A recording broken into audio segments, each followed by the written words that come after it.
Euh, le chef de l'État se trompe sur ces questions parce qu'il est à contre-courant du grand mouvement historique. Le premier grand mouvement qu'on a dans les sociétés anglo-saxonnes et plutôt occidentales, c'est celle de la liberté individuelle, celle de l'attractivité. C'est-à-dire que vous pouvez pas contraindre des gens à faire ce qu'ils ne veulent pas faire. En fait, il faut être attractif, il faut encourager, inciter, mais ne pas contraindre. Or, le chef de l'État avait un logiciel qui était plutôt libéral lorsqu'il avait été élu il y a 7 ans, en 2017, et aujourd'hui, il y tourne le dos parce qu'il propose des normes, des obligations, en fait, il revient aux inventions. Et la GPA, 66% des Français sont pour, et lui, il dit non. Lui, il dit non. Mais sur cet ensemble de questions, il revient sur un logiciel qui est français classiquement, c'est-à-dire une inventivité énorme en termes de taxes, de normes, etc., pour obliger les gens à se comporter de la manière dans laquelle lui ne voudrait pas. Je pense que c'est la première erreur.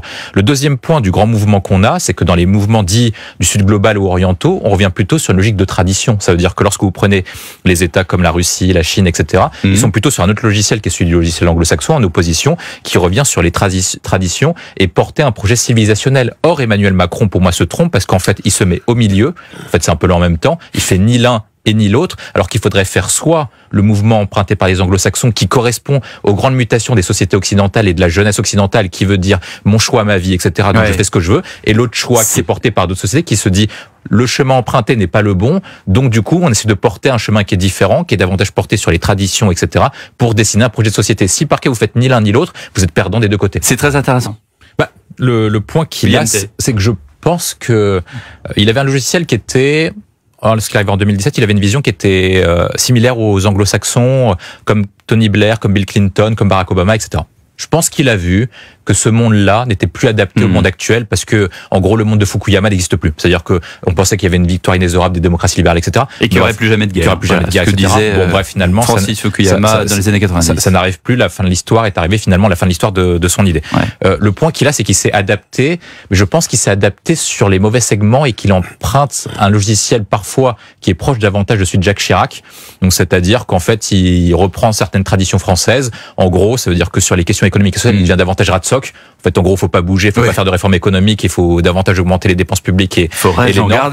Et sur la politique étrangère, je trouve qu'il y a des évolutions qui peuvent être intéressantes d'un point de vue compréhension. On voit bien, par contre, que de plus en plus, alors qu'il portait une ligne qui était multipolaire, etc., il porte une ligne qui est plus proche de celle de Jacques Chirac, notamment sur la Russie, sur le Moyen-Orient, etc. Moment démographique, c'est pas, je le disais juste avant la pause et avec le rappel de l'actualité par Maël Hassani, moi ça me fait peur le réarmement démographique. On a l'impression qu'on va tous en guerre, qu'on va tous mettre des casques lourds et des AK-47 et qu'on va partir en guerre quelque part.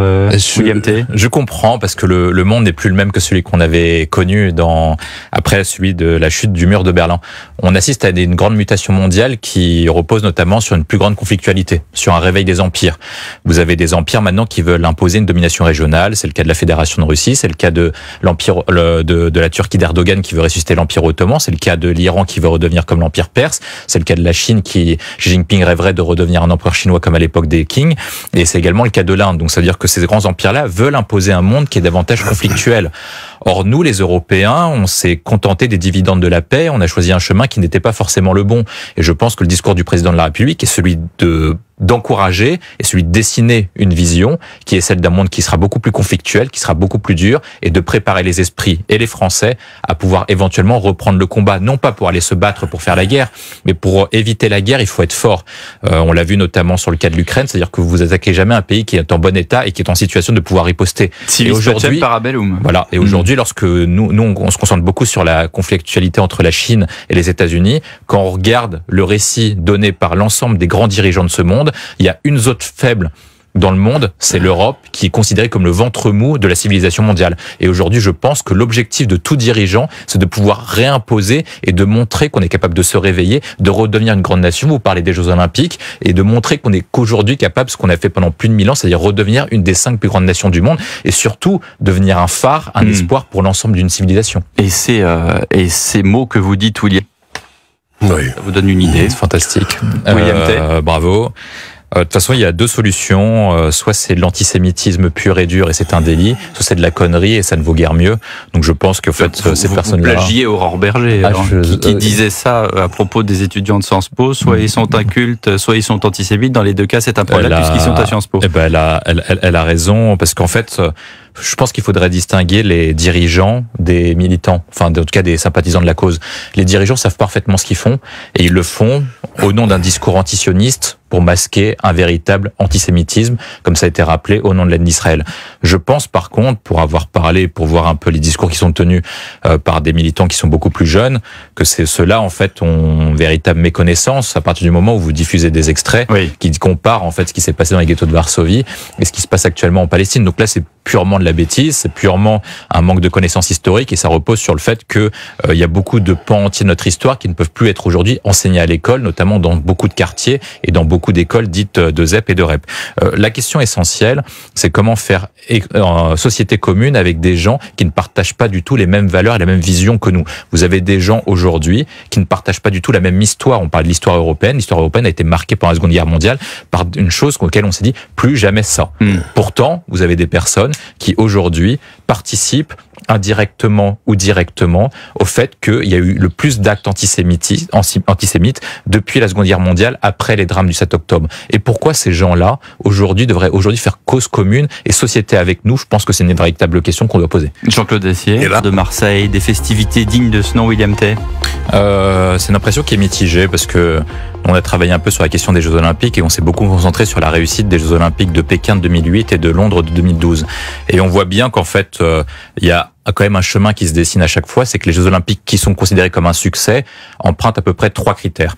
Le premier, c'est celui de respecter sa tradition et de respecter pourquoi est-ce qu'ils ont été une grande civilisation, la Chine et le Royaume-Uni qui a dominé le monde pendant l'ère victorienne. Le deuxième point, c'est d'emprunter cette tradition et de la faire également entrer dans la modernité, mais une certaine modernité, je vais y revenir tout à l'heure. Et le troisième point... tout à l'heure. Non, mais ça à 2 heures. Et le troisième point qui est intéressant, c'est surtout qu'ils ont une volonté soit de puissance, soit de rayonnement. Ça veut dire que l'objectif de la Chine de 2008, c'était de montrer qu'ils étaient de retour sur la scène internationale et qu'ils pouvaient rivaliser comme première puissance mondiale avec les États-Unis. L'objectif des Britanniques, c'était de montrer que c'était une sorte d'Athènes 2.0 du 21e siècle et de montrer qu'en fait, ils avaient gagné non pas d'un point de vue militaire et d'un point de vue politique, mais ils avaient gagné en termes d'attractivité et de rayonnement parce que le monde est devenu anglo-saxon et c'est comme ça qu'ils ont montré notamment la victoire et la popularité d'Elisabeth II, etc. Le problème que moi je vois ici, c'est qu'il y a certaines images qui montrent que nous sommes encore un grand pays, des belles images, etc. Comme par exemple sur la cérémonie d'ouverture du rugby, mais que des choix néfastes sont faits parce qu'ils ne correspondent pas à l'identité et à l'âme profonde de la France. Je pense notamment au choix de Jul et malheureusement de la chanteuse Aya Nakamura. C'est pas de dire qu'ils ont pas de talent, mais ils ne correspondent pas. Buzzer Miki. C'est pas de cette question-là qu'il faut poser. La question qu'il faut poser, c'est est-ce que les choix qui sont faits correspondent à une certaine vision sur laquelle les gens ont imaginaire français, que ce soit au niveau France, à l'interne, sur l'ensemble d'un pays, également d'un point de vue étranger. Quand un Chinois vient en France, Aya Nakamura, c'est mathématique. C'est-à-dire, elle vend le plus à l'étranger de tous les artistes français. C'est pas une question de ça, c'est une question de symbole. La politique est une affaire de symbole. Lorsque vous prenez un Chinois, est-ce qu'un Chinois aujourd'hui identifie Aya Nakamura sur la grande civilisation française de même? Pour un Américain, que plus que Michel Sardou, puisqu'elle vend plus de disques que Michel Sardou. Pour un Suédois et pour éventuellement un Britannique, c'est ça l'objet. Et quand vous parlez tout à l'heure de la politique qui a été menée, qui a été décrite par Emmanuel Macron sur le réarmement démographique et sur les choix, je pense que l'objectif d'une politique de civilisation, une politique de rayonnement pour la France, si on veut redevenir un phare pour le monde, c'est d'emprunter une certaine idée et de réveiller l'âme profonde de la France. Jean-Claude Dacier, là-dessus. Moi, j'étais au stade, je suis abonné au Paris Saint-Germain depuis quelques années. Il y a quelque chose qui était marquant lorsque vous arriviez avant le match, c'était l'échauffement. Et vous voyez que l'intensité de l'échauffement n'était pas la même entre Dortmund et celle du Paris Saint-Germain, qui a commencé malheureusement plus tard pour le Paris Saint-Germain et l'échauffement de Dortmund était beaucoup plus intensif en termes de points sur comment il se préparait, etc., le jeu de passe, etc. C'est le premier paramètre que je vois. Le deuxième point, c'est que en fait le PSG n'a pas un jeu collectif abouti parce que Enrique est arrivé au début de saison et c'est ce qu'on appelle une phase de transition, c'est-à-dire que le jeu proposé par Enrique et le jeu imaginé par Enrique n'est pas un aboutissement complet comme celui qu'on a par exemple à Manchester City avec Guardiola. Donc on repose beaucoup sur des individualités qui ont malheureusement fait défaut. C'est le cas d'Ousmane Dembélé qui a pas été catastrophique mais qui a été beaucoup moins bon et beaucoup moins impactant que pendant tout le reste de la saison et pendant tous les matchs de phase retour d'élimination directe de Ligue des Champions. Et surtout, le grand joueur qui devait porter cette équipe a aujourd'hui fait une prestation qui était très médiocre et indigne de son statut de meilleur joueur du monde. C'est-à-dire que Kylian Mbappé, malheureusement, n'a pas porté comme aurait dû porter un très grand joueur qui aurait été dans ce statut. On n'imagine pas Léo Messi au football, Cristiano Ronaldo faire ça, et même manière au basketball, on n'imagine pas Michael Jordan ou LeBron James avoir un tel désastre footballistique, non pas sur un match, mais il y a quasiment aucun match de Ligue des Champions qui n'a été bon sur la phase de retour, hormis peut-être le retour contre Real Sociedad. Jean-Claude, conclure. Moi, je vais essayer d'être plus positif parce que on voit bien que depuis l'ère Qatari, il y a eu 3 cycles. Le premier, c'était celui porté par Zlatan Ibrahimovic, jusqu'au cycle porté par Neymar et Mbappé en 2017. Et aujourd'hui, depuis l'été dernier, on est sur un nouveau cycle, d'où la phase de transition qui est davantage non pas portée sur des stars ou sur un joueur. Il tient à son explication, William T. Mais surportée par un entraîneur. Oui. Et c'est exactement ce qu'on attendait, avec une identité de jeu, une philosophie de jeu, et avec un nouveau projet porté par des jeunes joueurs français capables de nous apporter, j'espère, dans 3, 4, 5 ans à la finale. Jacques Vendroux.